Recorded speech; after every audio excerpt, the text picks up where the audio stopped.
So this was the big news that came out yesterday. Let me get this queued up. This is the big news that came out yesterday. This is levelcapgaming. Star Citizen releasing in 2025, according to leaks. You know, I'm one of those show me kind of guys. So, you know, let's see what levelcap's got to say about all of this. It's the start of 2024 and Star Citizen's leak Discord has released an extensive report on what is going on behind the scenes at CIG, and there's some major plans in the works and even the mention of Star Citizen 1.0, as in the game's done, or at least ready to ship. Now, as with anything with the leak label, this should be taken with a grain of salt, but it's hard. I want to reiterate that anytime it comes to Star Citizen and dates, leaks, rumors, don't take it at face value, and don't rush out thinking that, hey, it's gonna happen. Try to remain as neutral about it as you possibly can. I've been here just a little under 2 years. In the 2 years I've been here, they've never made a date. They've never lived up to the leaks, and they've never lived up to the rumors. So just take it as neutral as you can. Don't get sucked into the it's gonna happen and the hype train and all of that stuff. Just let it happen as it happens. All right? It's a hard thing to do, but just let it happen as it happens. Hard not to put some weight into this report, and at the start they do mention that the information comes from multiple devs with at least one corroborating witness on each bit of info and or screenshot evidence. So take that for what it's worth, and let's get into some of these juicy details. Now, Pipeline has details on what essentially is an internal roadmap for CI. 323 Q4 quality of life improvements, tech preview, Stanton IP planned mid-November, clearly delayed. Chase, what's up? Q1 of 2024. As many Squadron 42 features as possible. Meshing tech preview. Nothing. Q2 2024. Nothing yet known. Likely finalizing what didn't make it into 3.23. Interesting. The company used to make these roadmaps more public, but because they kept having to delay these features, they switched over to the new tracking system, which only lists what's coming in the next major patch rather than what's planned out for a year or more down the road. Now I'm going to list out some of the early year stuff here and build up to a grand finale that you don't want to miss. Starting off in Q1, we can hopefully expect the 3.23 patch. This patch looks like it's going to get much more extensive. The goal is to contain as many Squadron 42 features as possible with a meshing. But won't that spoil the game? That's always been the reason why we don't get a lot of that stuff, is because it's going to spoil Squadron 42. Look, I'm just playing devil's advocate here. I'm not trying to be a jerk or anything like that, but isn't that the whole reason why we haven't gotten any of this stuff? And Chase, if I didn't say good morning, is that so? Are they going back on that, or what's happening here? Preview potentially. There was also an additional leak surrounding patch 3.23, which seems to indicate that there could be some form of base building here. That I wasn't highly exactly doubt. sure how much base building. I would imagine it would be a very, very simplified version of it, but it indicated that there could be outposts, the potential for subterranean outposts, crafting furniture and things needed. I mean, they said they were just going to start working on base building at SitCon in Q1 2024. That sounded to me like they weren't going to have anything released for a couple of months, or 2, 3, 4 patch cycles. This doesn't seem like a reality to me, but you know, once again, show me and we'll have to wait and see.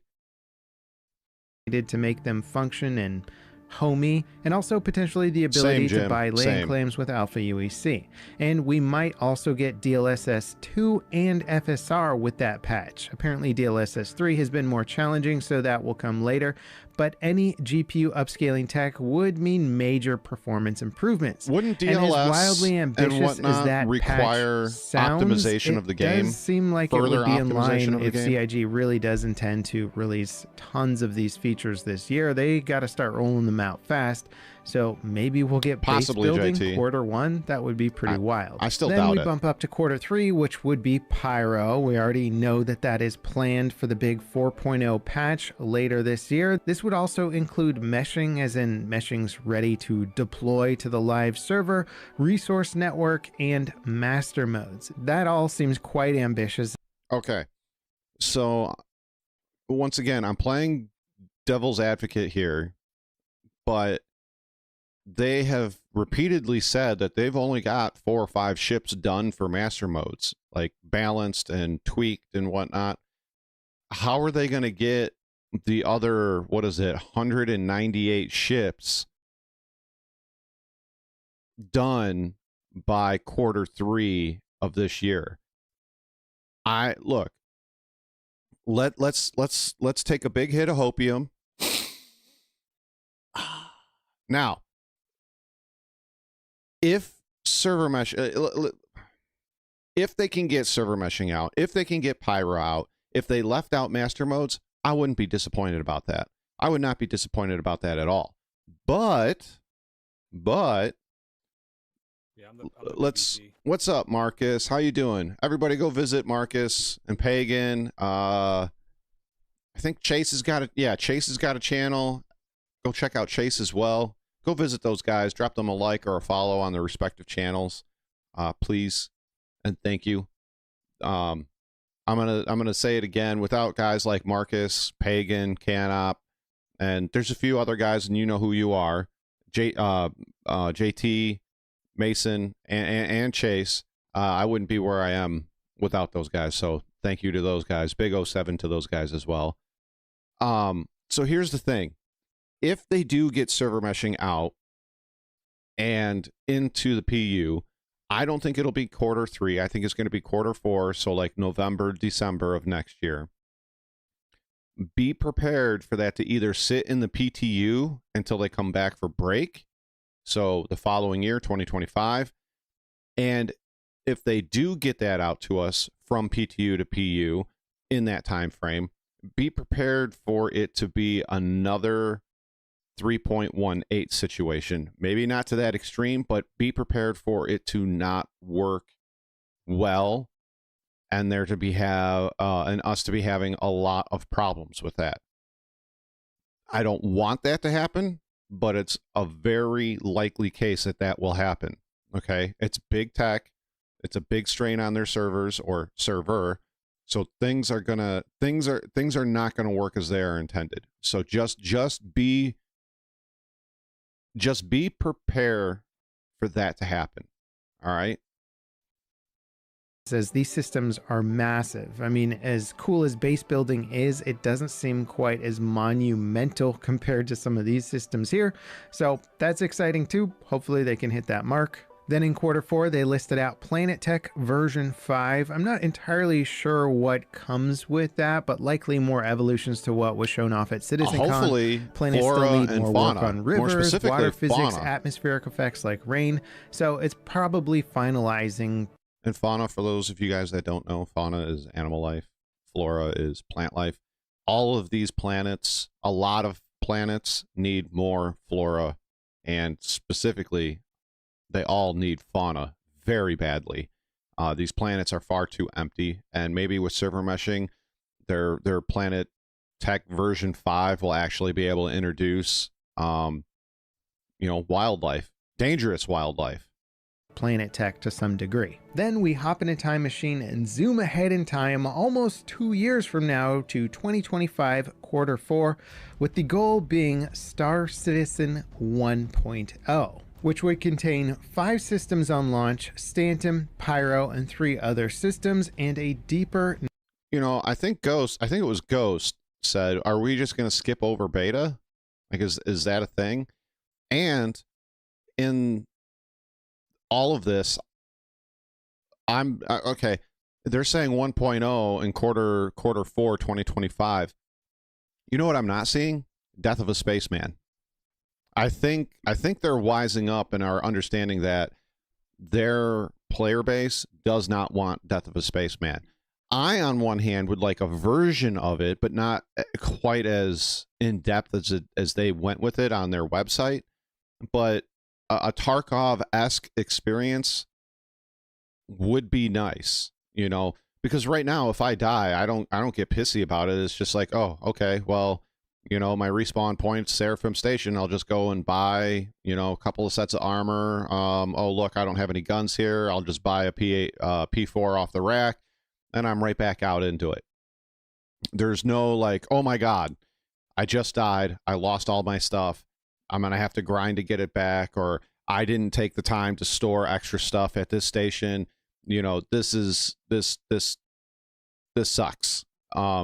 You don't get that looming doom feeling. I mean, there is some sort of looming doom, but it doesn't, it's not like it is in Tarkov, Rust, DayZ, etc. They did merge the staffs from Squadron 42 to SC. They were supposed to all be back in the office this January, and with new teams made for the PU and supposedly less people on Squadron 42 to finish up the polishing.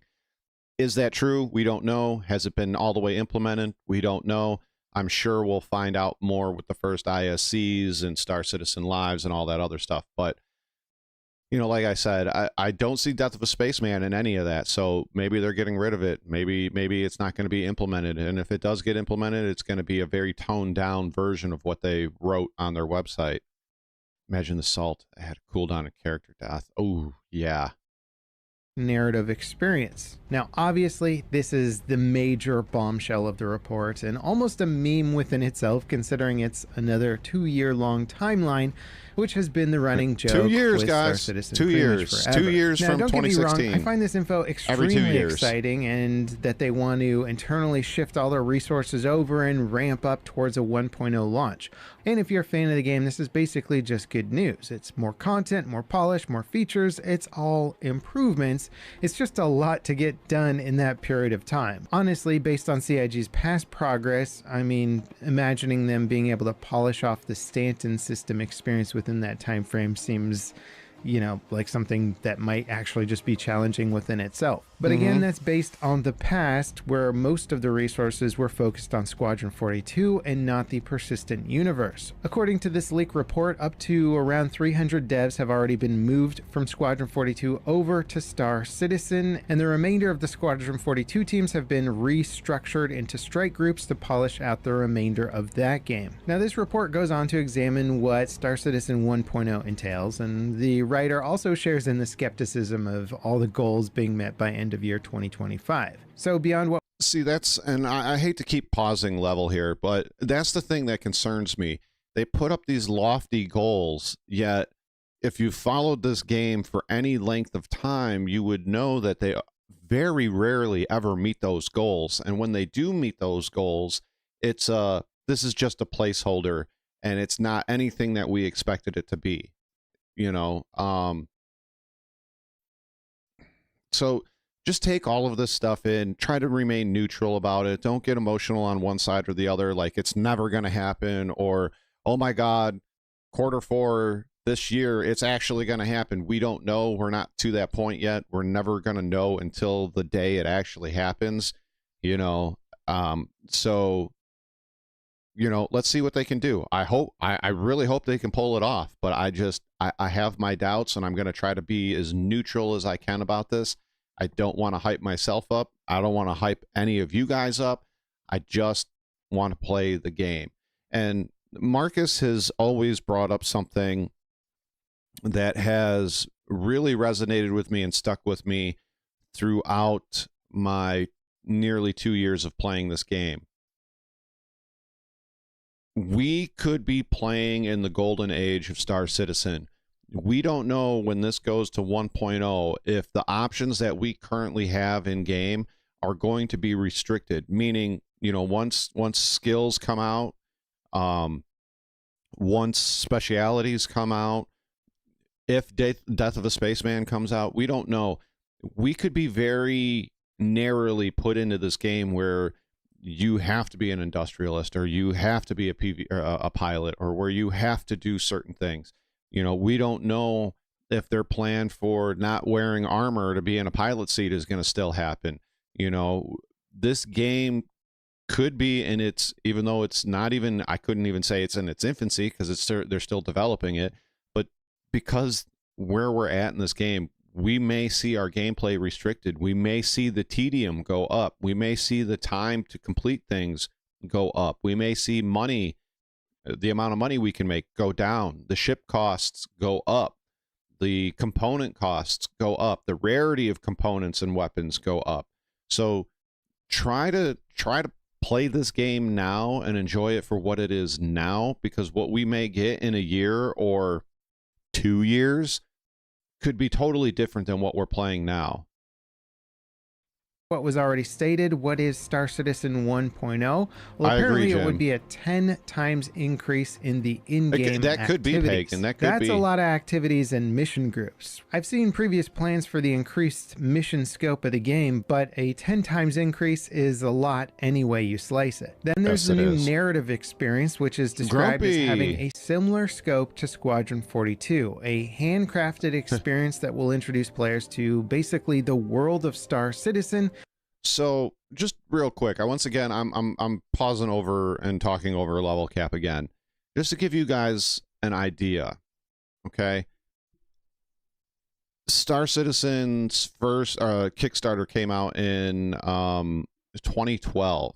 All right, in 2012, that was the last year I did not have any kids. 2013 is when I had my set of twins, my first kids.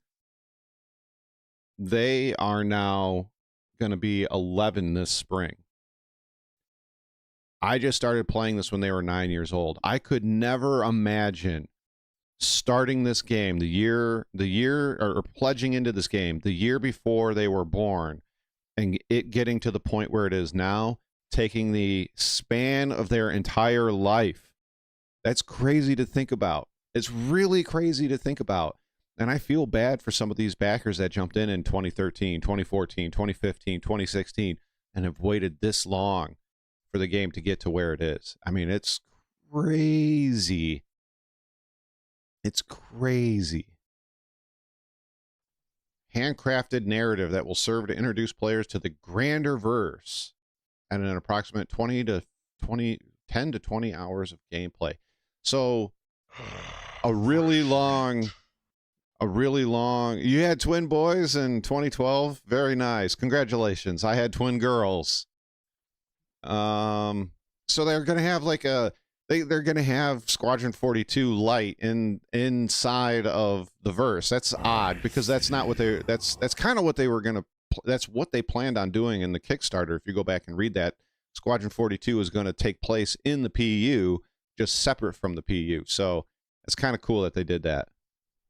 It's 10 to 20 hours of gameplay. Oh yes, we're going over the leaks. In some ways, this sounds similar to other MMOs where you have your main character quest, and this will also rely on instancing to a certain degree. Instancing being where you create sort of a separate safe server environment for players running through some of the newbie content, so their experience can't be ruined by players who are trying to troll. Welcome, you guys. Welcome, North Ace. Now, honestly, this sounds great in concept. Star Citizen has become so complex that getting into the experience right now is pretty tough. So a more narrative style introduction that's maybe kind of like your main quest in an MMO to help you get familiar with the basics makes a ton of sense. A brisk 10 to 20 hour long tutorial. That's and apparently not too bad. Instancing is going to become a much bigger part of the project moving forward, used for raid content such as talk about distribution my girls in a facilities, moment. personal facilities like your hangars, and narrative focused missions such as ones where you have to interact with hero NPCs and you wouldn't want other players coming along and, I don't know,